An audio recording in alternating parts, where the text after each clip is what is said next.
The 48 Laws of Power is first published in 1998. It became a classic and an international bestseller. It literally lists 48 advices on how a person can gain strong power.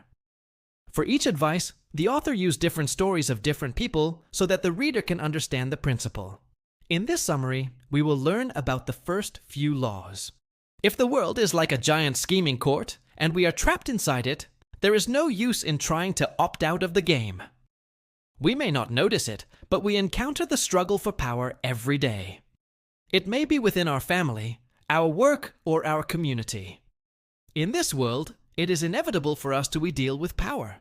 That is why we must choose not to be powerless. It will only make us miserable.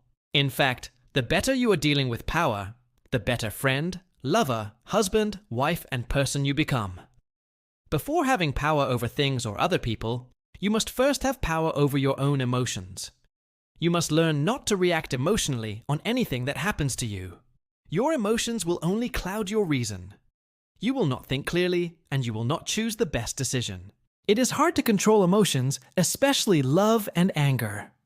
You should not try to stop feeling them. You should only be careful on how you express your emotions, because your enemies can use them against you. Now that you know the foundation, let's learn about the first law. Never put too much trust in friends. Learn how to use enemies.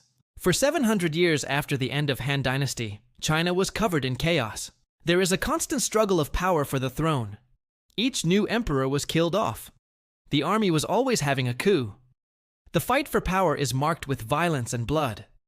The generals would kill an emperor and replace him with the strongest among them. To ensure his power, the new emperor would kill all the others. However, in a few years, he would also be killed. Younger generals would plot against him. They would assassinate him and his sons. The pattern continues on and on. Whoever sits in the throne is always in danger. He has enemies everywhere. To be an emperor of China at the time is to be alone, with no security and no real power. But the game changed when General Chao Guangyin rose to power in 949 AD. He became the Emperor Sung. He is fully aware of the situation.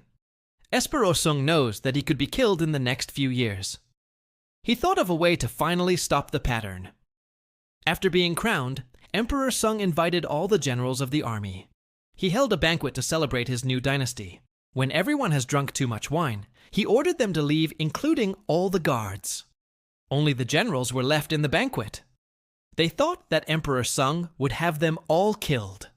Instead, Emperor Sung said, "The whole day is spent in fear, and I am unhappy both at the table and in my bed.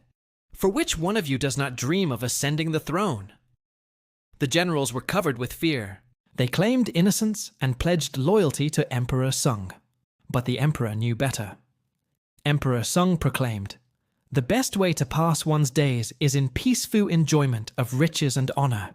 If you are willing to give up your commands, I am ready to provide you with fine estates and beautiful dwellings." The generals were surprised that the emperor offered them wealth and security. They do not have to live in fear. The next morning, every general resigned their post. They accepted the retirement that Emperor Sung offered. They became nobles and masters of the estates that the emperor has given them. In just one move, Emperor Sung got rid of the people that might betray him. Emperor Sung continued to unite his kingdom. Southern Han was in rebellion for years. It was led by King Liu. When the rebel leader surrendered, the emperor did not punish him. Instead, Emperor Sung gave King Liu a position in his imperial court. He also invited him to drink wine as a sign of friendship. Inside the palace, Emperor Sung offered King Liu the glass of wine. King Liu hesitated. "He is afraid that the wine is poisoned. Your subjects' crimes certainly merit death, but I beg your majesty to spare your subject's life." "Indeed, I dare not to drink this wine." The emperor just laughed. He has no plans of poisoning King Liu. Emperor Sung took the wine and drank it himself. Starting from that day, King Liu became loyal to Emperor Sung. The former rebel Koikawakon became the emperor's most trusted friend. It was a smart move for Emperor Sung to offer the generals with grand estates. They stopped Bei's threat to him. This is smarter than murdering them. Emperor Sung became free of any vengeance the army. Indeed, Emperor Sung was able to stop the violence and civil war in China. The Sung dynasty reigned for 3 centuries. A man suddenly spared the guillotine is a grateful man indeed, and will go to the ends of the earth the man who has pardoned him. When you turn your enemies into friends, they become your most faithful ally. They are more reliable than the friends who surround you. Friends agree with you to avoid conflict. They hide qualities that might offend you. You might not know them well. They may be envious. When conflicts arise, your friendship may fade. Your enemy, on the other hand, are an untapped gold mine that you must learn to exploit. Part 2. Law to conceal your intentions. There was a courtesan in 17th century France by the name of Ninon de l'Enclos. Many great men, politicians, thinkers, and writers had fallen in love with her. She became experienced in the art of love. Ninon understood that seduction is a game. It is a skill that could be practiced. Over the years, her reputation became known. The rich families of France would make their sons come to her. She would instruct them in matters of the heart. Marquise de Sévigné was one of them. The Marquis was only 22 years old. He was rich and handsome, but he has no experience in love. At the time, Ninon was already 62 and very famous. She listened to the story of the Marquis. There was a young and beautiful countess to whom he had fallen in love with. But he was hopeless in pursuing her. He did many mistakes in trying to court her. First of all, Ninon made the Marquis understand that love is a war.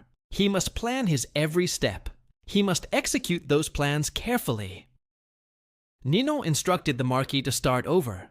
What he must do is to appear distant and indifferent towards the Countess. When the Marquis sees the Countess again, he would treat her as a friend. The Countess will think that he only wants friendship. This would make her confused. The next step is to make her feel jealous. The Marquis should walk around Paris surrounded with beautiful girls. The Countess would not only be jealous, she would think that a lot of women desire the Marquis. Ninon explained to him that a woman wants a man who is also wanted by many others.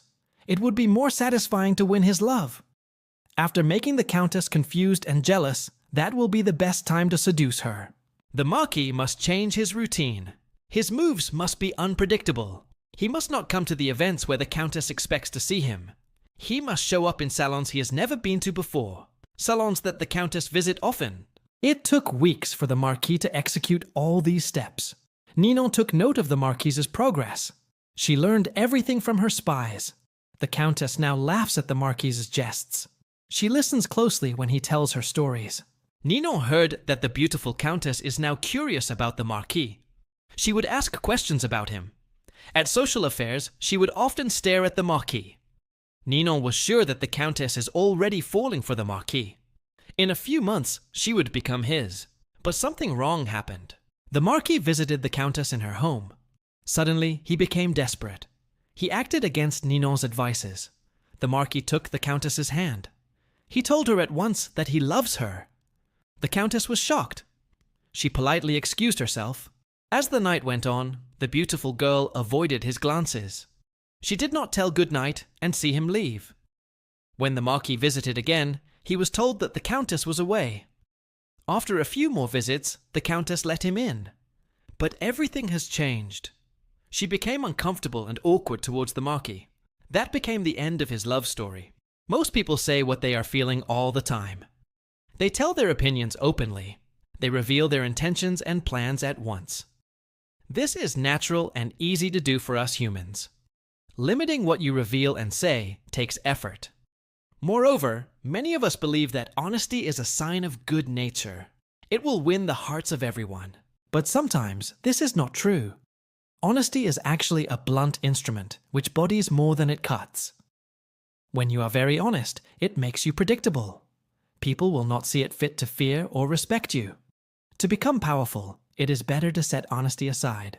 Learn the art of hiding your true intentions. This will give you an advantage. People instantly believe what they hear and what they see. It is easy to deceive.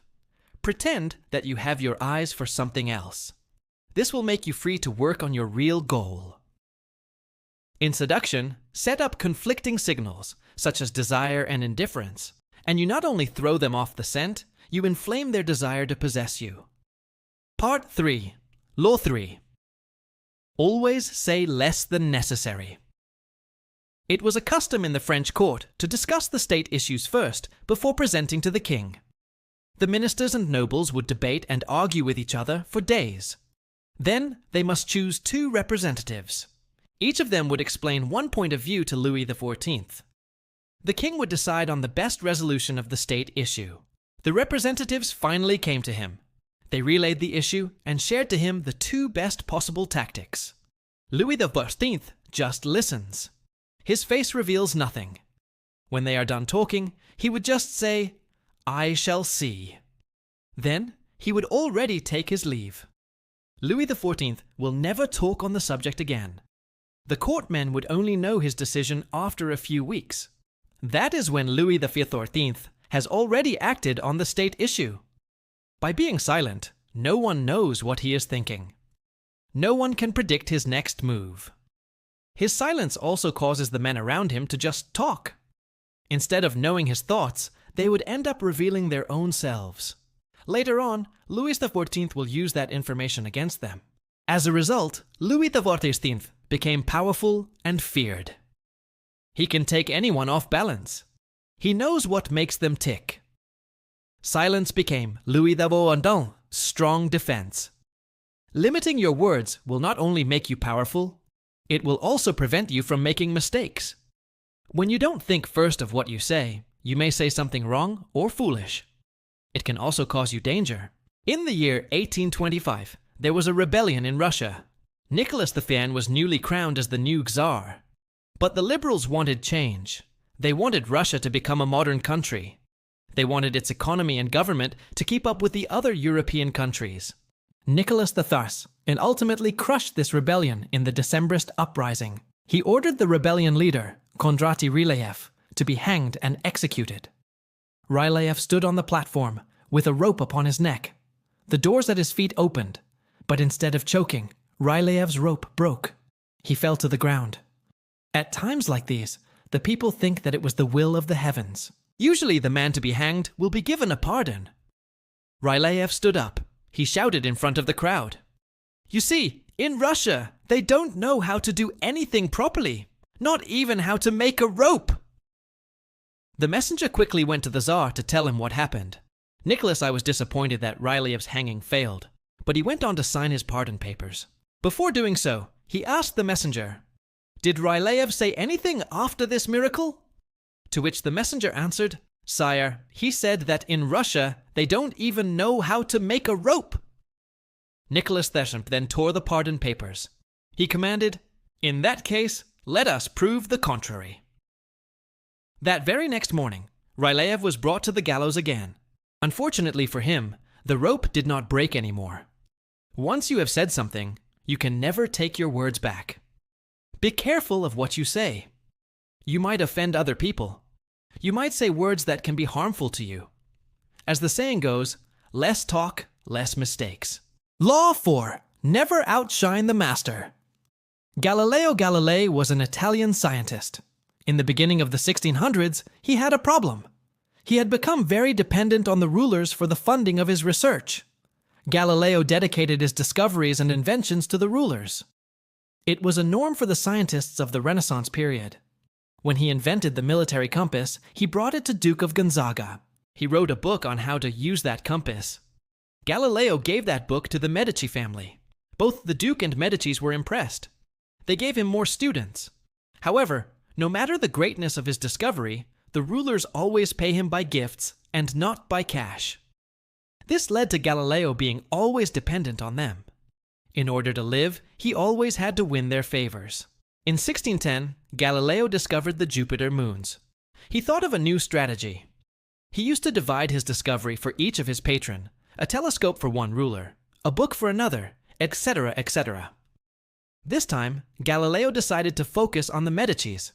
He solely dedicated the Jupiter moons to them. It is a brilliant tactic since Jupiter has always been a symbol of the Medici family. Cosimo Freire, the founder of the Medici, hailed Jupiter as the most powerful god. In Greek mythology, Jupiter is called Zeus. Cosimo saw Jupiter as a perfect symbol of the power of the Medici dynasty. He founded Medici in 1540. Galileo announced that he discovered the Jupiter moons on the coronation day of Cosimo et. He honored the medicine in front of the court and the whole Italy. There are 4 Jupiter moons. Galileo proclaimed that the 4 moons symbolize Cosimo il and his 3 brothers. The 4 moons orbit around Jupiter just as the 4 suns orbit the Medici founder Cosimo the Raffenscher. By doing so, Galileo showed Italy that the heavens blessed the Medici dynasty. Galileo also had an emblem made. The emblem pictured the god Jupiter in the skies and the 4 stars around him. He offered it as the new symbol of Cosimo II. The efforts of Galileo paid off. That year, he was appointed by Cosimo il as the official mathematician and philosopher of the throne. Galileo was entitled with full salary. Because of his action, he did not have to be dependent anymore on his patrons. He did not have to beg anymore for their favor. All masters want to be superior to all their subjects. No subject must be more intelligent and brilliant than they are. The masters do not actually care about the inventions and discoveries of science. All they are concerned about is their glory and the honor of their name. By associating Medici with the heavenly bodies, Galileo gave them even more honor. Intelligent people like Galileo make masters insecure. Masters do not want to appear just as the financier. They wanted to be part of the invention or discovery. They wanted to appear intelligent as well as powerful. Galileo was right to give Medici all the glory. Galileo did not pose himself as more intelligent than the rulers. They did not become insecure of him. Instead, he elevated the Medici status in Italy. Galileo made the Medici name more powerful when he linked them to the heavenly bodies. He brought the glory to his master and not to himself. By doing that, he was greatly rewarded. It is dangerous to be the reason of your master's insecurity. What you must do is to flatter your master, but make it discreet. Make your master get all the credit. Do not make it appear that you are more brilliant than the master. It is better to act naive. Always ask for your master's advice. If you had a brilliant idea, make it appear that you got it from your master. To gain power, it is better to disguise the strengths you possess. Let other people outshine you. Do not be the cause of their insecurity. When the time comes for you to shine, this will become your advantage. Conclusion. These are only a few advices that you can apply in your daily life. They are not only useful to those who want power. You can use these laws to have a better relationship with others. Never outshine your master can also be interpreted as being grateful to people who help you. Use your enemies can also be understood as forgiving those who have offended you or giving people a second chance. Concealing your intentions may teach you to be humble and unassuming. Saying a few words will make you become a better person. You may not be a politician, but surely you will learn something from this book.